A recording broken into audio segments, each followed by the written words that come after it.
اعوذ باللہ من الشیطان الرجیم بسم اللہ الرحمن الرحیم وقد مکروا مکرهم وعند اللہ مکرهم وإن كان مكرهم لتزول منه الجبال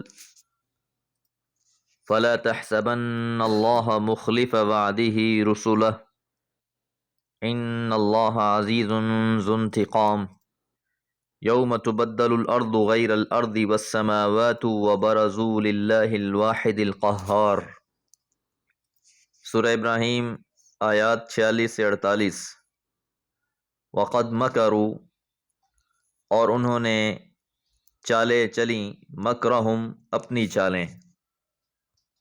قیامت کا منظر بیان کرنے کے بعد کہ اب ظالم اللہ سے یہ درخواست کر رہے ہوں گے کہ مالک ہمیں مزید مہلت دے دے، ہم تیری دعوت قبول کریں گے، تیرے رسولوں کی اتباع کریں گے۔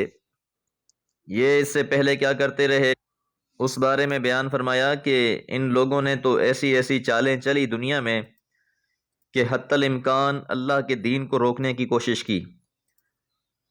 نبی مہربان صلی اللہ علیہ وسلم کے ساتھیوں کو طرح طرح سے تکلیفیں دی گئیں، اذیتیں دی گئیں، ستایا گیا، بھوکا رکھا گیا، قید کیا گیا، مکہ سے نکالنے کے لیے کوششیں کی گئیں، انہیں ہجرت پر مجبور کر دیا گیا، یہاں تک کہ رسول اللہ صلی اللہ علیہ وسلم کے قتل کے منصوبے تک بنائے۔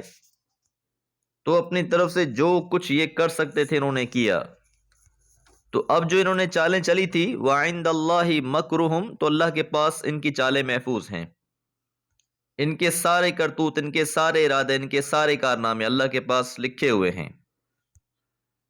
تو جب انہیں فرصت ملی تھی تو یہ دین کے حامی اور ناصر بننے کے بجائے الٹا اس کے مخالف اور عنادی بن گئے۔ اور ساتھ یہ بھی بیان فرمایا کہ ان کی کوئی چالیں چھوٹی موٹی چالیں نہیں تھی۔ وَإِن كَانَ مَكْرُهُمْ، اگرچہ ان کی چالوں سے لِتَزُولَ مِنْهُ الْجِبَالِ، پہاڑ بھی اپنی جگہ سے ٹل جاتے۔ تو ان کے چالیں چلنے کا جہاں تک تعلق ہے اس میں کوئی کسر اٹھا نہیں رکھی تھی ان لوگوں نے، اور ان کی سارے چالیں آج اللہ کے ہاں دھری ہیں۔ اگرچہ یہ چالیں ان کی اتنی زبردست تھیں کہ ان سے پہاڑ بھی اپنی جگہ سے کھسکائے جا سکتے تھے، لیکن اللہ نے ان کی یہ ساری چالیں بیکار کر دیں۔ فَلَا تَحْسَبَنَّ اللَّهَ، پس آپ ہرگز گمان نہ کریں اللہ کے بارے میں، مخلف وعدہ رسولہ، کہ وہ خلاف ورزی کرے گا اپنے وعدے کی رسولوں سے۔ ان اللہ، بے شک اللہ تعالی، عزیز ذو انتقام، زبردست انتقام لینے والا ہے۔ یہ خطاب بھی پیغمبر علیہ السلام سے ہے، اور اس میں بھی جو تسکین اور طمانینت کا پہلو ہے وہ تو حضرت صلی اللہ علیہ وسلم کے لیے ہے، اور جو عتاب اور غضب کا پہلو ہے اس کا رخ کفار اور مشرکین کی طرف ہے۔ تو مطلب یہ ہے کہ یہ گمان نہ کرو کہ اللہ نے اپنے رسولوں کے لیے فتح اور نصرت کا جو وعدہ فرمایا ہے کسی حال میں اس کی خلاف ورزی کرے گا۔ وہ عزیز اور غالب ہے، کوئی اس کا ہاتھ نہیں پکڑ سکتا، وہ انتقام لینے والا ہے، اس وجہ سے شریروں اور حق و عدل کے دشمنوں کو ضرور کیفر کردار کو پہنچائے گا۔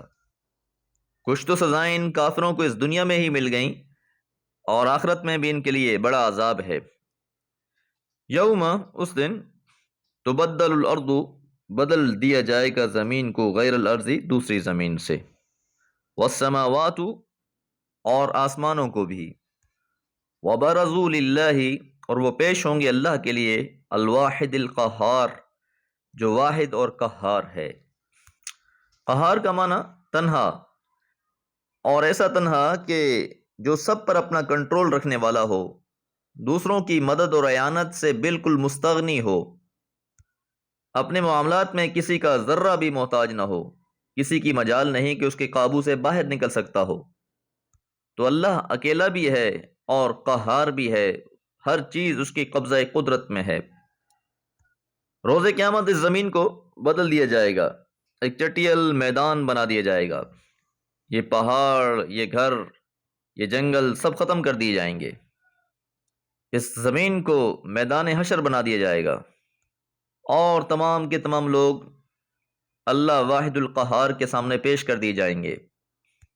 اور بارزو سے اس طرف اشارہ ہے کہ ہر انسان یکتا اور اکیلا ہی اللہ کے سامنے آئے گا۔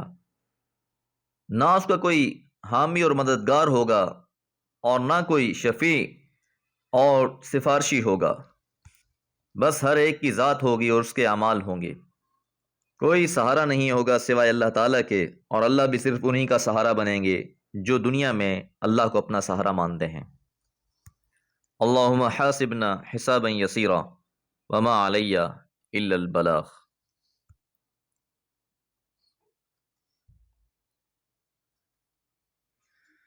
اعوذ باللہ من الشیطان الرجیم، بسم اللہ الرحمن الرحیم۔ وَتَرَى الْمُجْرِمِينَ يَوْمَئِذٍ مُقَرَّنِينَ فِي الْأَصْفَادِ سَرَابِيلُهُم مِّن قَطِرَانٍ وَتَغْشَى وُجُوهَهُمُ النَّارُ لِيَجْزِيَ اللَّهُ كُلَّ نَفْسٍ مَّا كَسَبَتْ إِنَّ اللَّهَ سَرِيعُ الْحِسَابِ هَذَا بَلَاغٌ لِّلنَّاسِ وَلِيُنذَرُوا بِهِ وَلِيَعْلَمُوا أَنَّمَا هُوَ إِلَٰهٌ وَاحِدٌ وَلِيَذَّكَّرَ أُولُو الْأَلْبَابِ۔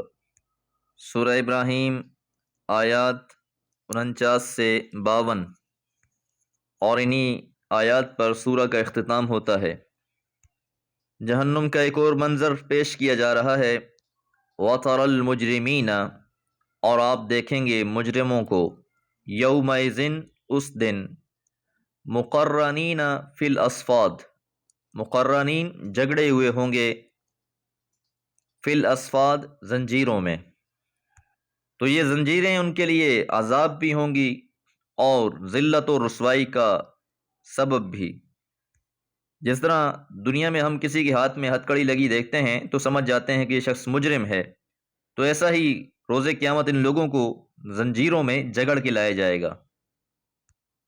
سرابیلہم، ان کے لباس، من قطران، تارکول کے ہوں گے۔ سربال کی جمع سرابیل، جس کے معنی قمیص کے بھی آتے ہیں اور لباس کے مفہوم میں بھی استعمال ہوتا ہے۔ تو جہنمیوں کا جو لباس ہے قطران، قطران کے معنی تارکول کے ہیں۔ تو جو لوگ مجرم ہوں گے روز قیامت ان کے چہرے سیاہ ہوں گے، تارکول ڈال دیا جائے گا، اور تارکول کی خصوصیت یہ ہے کہ اس پہ آگ بھڑکتی رہتی ہے، بجھتی نہیں ہے اتنی آسانی سے۔ وَتَغْشَى، اور ڈھانکا ہوا ہوگا، وجوہہم، ان کے چہروں کو، النار، آگ نے۔ تو یہ اس دن کی ہولناکی کی مزید تفصیل ہے کہ اس دن تمام مجرمین زنجیروں میں جکڑے ہوئے ہوں گے، ان کے لباس تارکول کے ہوں گے اور ان کے چہروں پر آگ کے شعلوں کی لپٹ ہوگی، اور یہ سب کچھ اس لیے ہوگا تاکہ ہر جان اپنے اعمال کا بدلہ پائے گی۔ لیجزی اللہ، تاکہ جزا دے، بدلہ دے اللہ تعالی، کل نفس، ہر جان کو، ما کسبت، جو اس نے کمایا ہے۔ تو روز قیامت ہر انسان کے ساتھ اس کے اپنے اعمال ہوں گے اور ان اعمال کے مطابق اس کو صلہ دیا جا رہا ہوگا۔ اچھے اعمال کرنے والوں کا صلہ، سلامتی ہی سلامتی، خیر ہی خیر، جنات، خوشیاں اور شادمانیاں، اور برے اعمال کرنے والوں کے لیے ذلتیں، رسوائیاں اور عذاب علیم۔ ان اللہ، بے شک اللہ تعالیٰ، سریع الحساب، بہت جلد حساب کرنے والا ہے۔ تو کوئی یہ خیال نہ کرے کہ اتنے انسان ہوں گے، حساب کتاب کرتے کرتے کتنا وقت لگ جائے گا، ایسا نہیں ہے، بلکہ اللہ کے لیے یہ کوئی مسئلہ نہیں ہے۔ انسان کے سارے اعمال، اس کی کرتوت اللہ کے ہاں محفوظ ہیں، اور ان کے نتیجے پلک جھپکنے میں آ جائیں گے۔ قبر سے ہی انسان کے معاملات شروع ہو جاتے ہیں۔ یہ تو جنت کے باغوں میں سے باغ بنا دی جاتی ہے، یہ جہنم کی گڑھوں میں سے ایک گڑھا بن جاتی ہے۔ روز قیامت اٹھایا جائے گا بھی تو کچھ چہرے روشن ہوں گے اور کچھ چہرے بجھے ہوئے اور سیاہ ہوں گے۔ ھذا بلاغ للناس، یہ لوگوں کے لیے اعلان ہے، ان کو پہنچانے والی بات ہے۔ وَلِيُنذِرُوا، اور تاکہ انہیں ڈرایا جائے، بھی اس کے ذریعے سے، اس اعلان کے ذریعے سے، انما، یقیناً، ہوا الہ واحد، وہ ایک ہی اللہ ہے، اللہ تو اکیلا ہے،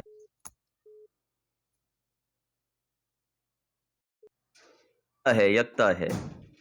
اسی بات کو سمجھانے کے لیے اللہ تعالیٰ نے تمام انبیاء اور رسل کو بھیجا۔ اور اپنی کتابیں نازل فرمائیں کہ لوگ سمجھ لیں کہ الہکم الہ واحد، تم سب کا الہ ایک اللہ ہے، وہ وحدہ لا شریک ہے، اس کا کوئی شریک نہیں۔ وَلِيَذَّكَّرَ، اور تاکہ نصیحت حاصل کریں، اولو الالباب، عقل والے۔ تو اہل عقل کے لیے بڑی علامتیں اور نشانیاں بیان کر دی گئی ہیں قرآن مجید میں۔